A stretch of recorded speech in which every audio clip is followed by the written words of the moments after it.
اعوذ باللہ من الشیطان الرجیم بسم اللہ الرحمن الرحیم۔ تمام سننے اور دیکھنے والوں کو السلام علیکم۔ اصحاب فیل اور لشکر ابابیل کا واقعہ۔ پیارے دوستو، آج میں آپ کے سامنے جو واقعہ بیان کرنے جا رہا ہوں یہ حضرت محمد مصطفیٰ صلی اللہ علیہ وآلہ وسلم کی ولادت سے پہلے کا واقعہ ہے کہ جب یمن کا بادشاہ ابرہہ خانہ کعبہ کو ڈھانے کے لیے ایک بڑی فوج لے کر گیا تھا، اور اس کا مقابلہ کس سے ہوا تھا اور اس کا کیا حال ہوا، تو آئیے ویڈیو کی جانب بڑھتے ہیں۔ یمن اور حبشہ کا بادشاہ ابرہہ تھا۔ اس نے شہر صنعاء میں ایک گرجا گھر بنایا تھا، اور اس کی خواہش تھی کہ حج کرنے والے بجائے مکہ مکرمہ کے صنعاء میں آئیں اور اسی گرجا گھر کا طواف کریں اور یہی حج کا میلہ ہوا کرے۔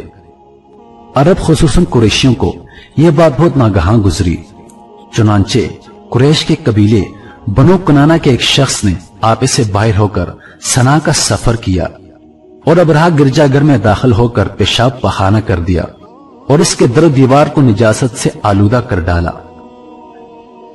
اس حرکت پر ابرہہ بادشاہ کو بہت پیش آیا اور اس نے کعبہ معظمہ کو ڈھا دینے کی قسم کھا لی اور اس ارادے سے اپنا لشکر لے کر روانہ ہو گیا۔ اس لشکر میں بہت سے ہاتھی تھے اور ان کا پیشرو ایک بہت بڑا ہاتھی تھا جس کا نام محمود تھا۔ ابرہہ نے اپنی فوج لے کر مکہ مکرمہ پر چڑھائی کر دی اور اہل مکہ کے سب جانوروں کو اپنے قبضے میں لے لیا، جس میں عبد المطلب کے اونٹ بھی تھے۔ یہی عبد المطلب جو ہمارے نبی صلی اللہ علیہ وآلہ وسلم کے دادا ہیں، خانہ کعبہ کے متولی اور اہل مکہ کے سردار تھے۔ یہ بہت ہی روبدار اور نہایت ہی حکیم و باشکوہ آدمی تھے۔ یہ ابرہہ کے پاس آئے۔ ابرہہ نے ان کی بہت تعظیم کی اور آنے کا مقصد پوچھا تو آپ نے فرمایا، تم میرے اونٹوں کو مجھے واپس دے دو۔ یہ سن کر ابرہہ نے کہا، مجھے بڑا تعجب ہو رہا ہے کہ میں تو تمہارے کعبہ کو ڈھانے کے لیے فوج لے کر آیا ہوں جو تمہارا اور تمہارے باپ دادا کا ایک بہت مقدس اور محترم مقام ہے۔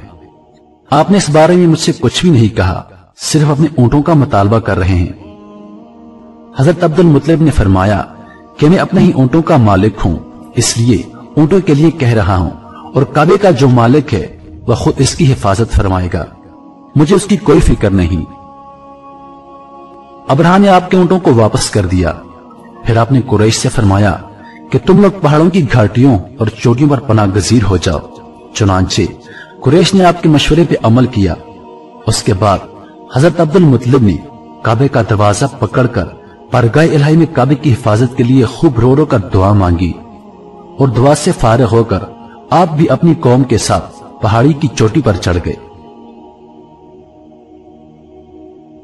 ابرہہ نے صبح ہوتے ہی لشکروں کو لے کر کعبہ پر دھاوا بول دینے کا حکم دے دیا اور ہاتھیوں کو چلنے کے لیے اٹھایا، لیکن ہاتھیوں کا پیشرو محمود جو سب سے بڑا ہاتھی تھا وہ کعبہ کی طرف نہ چلا۔ جس طرف اس کو چلاتے چلتا، مگر جب خانہ کعبے کی طرف اس کو چلاتے تو وہ بیٹھ جاتا۔ اتنے میں اللہ تعالیٰ نے سمندر کی جانب سے پرندوں کا ایک لشکر بھیج دیا۔ ہر پرندے کے پاس 3 کنکریاں تھیں، 2 پنجوں میں اور 1 چونچ میں۔ ابابیلوں کے اس لشکر نے ابرہہ کی فوجوں پر اس زور کی سنگباری کی کہ ابرہہ کی فوج بدحواس ہو کر بھاگنے لگی، مگر کنکریاں گر چھوٹی چھوٹی تھی لیکن وہ گہرے الائی کے پتھر تھے۔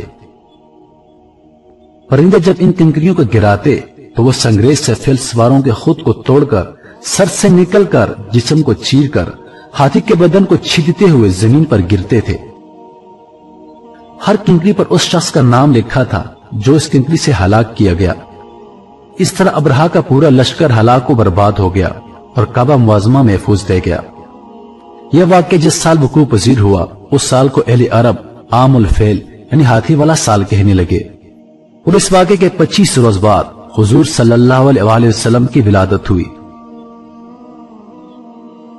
اس واقعے کو اللہ تعالیٰ نے قرآن مجید میں بیان فرماتے ہوئے ایک سورہ نازل فرمائی جس کا نام سورۃ الفیل ہے، جس کا ترجمہ ہے، اے محبوب، کیا تم نے نہ دیکھا تمہارے رب نے ان ہاتھی والوں کا کیا حال کیا؟ کیا ان کا داؤں تباہی میں نہ ڈالا اور ان پر پرندوں کی ٹکڑیاں یعنی فوجیں نہیں بھیجی کہ انہیں کنکر کے پتھروں سے مارتے تو انہیں کر ڈالا جیسے کھائی کھیتی کی پتی یعنی بھوسا۔ اس سے معلوم ہوا کہ قرآن مجید کی طرح کعبہ معظمہ کی حفاظت کا ذمہ بھی اللہ تعالیٰ نے اپنے سپر لے رکھا ہے کہ کوئی طاغونی طاقت نہ قرآن مجید کو فنا کر سکتی ہے اور نہ ہی خانہ کعبہ کو صفحہ ہستی سے مٹا سکتی ہے، کیونکہ اللہ تعالیٰ ان دونوں کا محافظ اور نگہبان ہے۔ پیارے دوستو، اور دن کی تازہ ترین اپڈیٹس کے لیے گھنٹی کے بٹن کو دبائیں تاکہ نوٹیفیکیشنز کے ذریعے ہماری ویڈیو سب سے پہلے آپ کو پہنچیں۔ اپنی دعاؤں میں یاد رکھیے گا۔ اللہ پاک آپ سب کا حافظ اور نگہبان۔ والسلام۔